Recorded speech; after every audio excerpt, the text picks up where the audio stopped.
انس رضی اللہ عنہ فرماتے ہیں نبی پاک صلی اللہ علیہ وسلم کے بارے میں کہ جب تیز ہوا چلتی تھی، حدیث نمبر 557 ہے، تو نبی پاک کے چہرہ اقدس پہ خوف کے آثار معلوم ہوتے تھے۔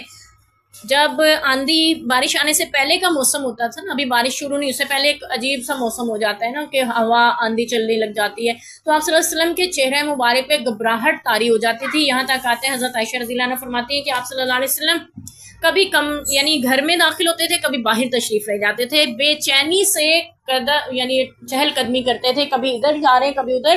تو میں عرض کرتی تھی، حدیث کا مفہوم ہے کہ اللہ کے رسول آپ کیوں پریشان ہو جاتے ہیں آندھی اور طوفان کو دیکھ کے یا ہوا کو دیکھ کے؟ تو آپ فرماتے تھے عائشہ تم نہیں جانتی ایک قوم کو اسی ہوا سے ہلاک کر دیا گیا تھا، اسی آندھی سے ہلاک کر دیا گیا تھا۔ کون سی قوم تھی وہ؟ قوم عاد، حضرت ہود علیہ السلام کی قوم۔ سورہ ہود جو قرآن پاک میں ذکر ہے اس میں اس کا قصہ تفصیل سے ملتا ہے۔ حدیث نمبر 558 میں بھی عبداللہ بن عباس رضی اللہ عنہ یہ فرماتے ہیں نبی پاک صلی اللہ علیہ وسلم نے فرمایا بعد صبا یعنی مشرقی ہوا کے ذریعے میری مدد کی گئی اور قوم عاد مغربی ہوا سے برباد ہوئی۔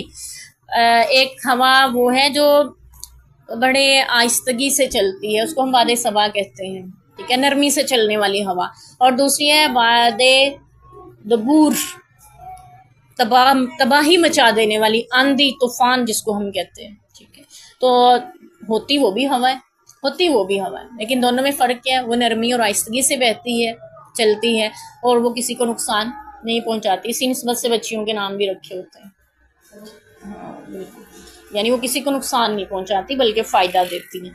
تو جو باد دبور ہے وہ تباہی مچا کے رکھ دیتی ہے، ہلاک کر دیتی ہے۔ اس نسبت سے پھر وہ بچیاں جو باد صبا سے مدد کی گئی اور باد دبور سے قوم عاد کو ہلاک کیا گیا۔ تو اس لیے جب ہوا چلتی تھی تو اللہ کے نبی آپ صلی اللہ علیہ وسلم دعا مانگا کرتے تھے، اللہم لا تقتلنا بغضبک ولا تہلکنا بعذابک وعافنا قبل ذالک۔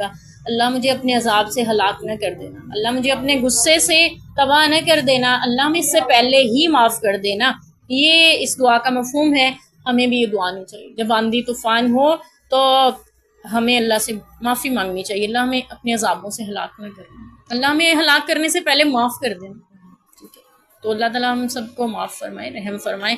تو ہمارے ہاں کیا ہوتا ہے، بارش کا موسم ہو رہا ہوتا ہے، یعنی یہ آندھی طوفان کا، تو ہم لوگ اللہ تعالیٰ اپنی ایمان میں رکھے کوئی گانے لگا کے بیٹھ جاتا ہے، ٹھیک ہے، کوئی اپنے اونچی الٹی سیدھی حرکتیں شروع کر دیتے ہیں۔ تو اللہ تعالیٰ ہمیں ہدایت نصیب فرمائی۔ یہ وہ لمحات ہیں جس میں ہمیں نہیں پتہ اس میں اللہ کا عذاب ہمارے لیے آ رہا ہے یا کہ اس کی رحمت آ رہی ہے، تو ہمیں اس وقت دعا کی ضرورت ہوتی ہے اور ہم نافرمانی کے کاموں پہ لگ جاتے ہیں۔ ہاں جب بارش شروع ہو جائے، اس کے بعد آپ پکوڑے سموسے کھا سکتے ہیں، کیونکہ وہ بارش کے لیے آپ دعا بھی کر رہے ہیں نا ساتھ میں، اللہم صیبا نافعا، تو وہ اس میں کوئی مذائقہ نہیں ہے کہ موسم جو ہوتے ہیں انسانی صحت پہ، انسانی سوچ اور مزاج پہ اثر کرتے ہیں، اثر انداز ہوتے ہیں۔ تو اچھا موسم ہوتا ہے، آپ پہ اچھے تاثرات ہوتے ہیں، ٹھیک ہے۔ گرمی ہوتی ہے، گرمی بھی محسوس ہوتی ہے، اسی طرح بارش ہوتی ہے تو وہاں پہ خوشگوار کیفیت آپ پہ طاری ہوتی ہے، تو اس میں آپ خوشی کا اظہار کر سکتے ہیں اللہ کے شکر کے ساتھ، اور وہ جو بنائیں آپ بانٹ بھی سکتے ہیں، دوسروں کو بھی اپنی خوشیوں میں شریک کر سکتے ہیں۔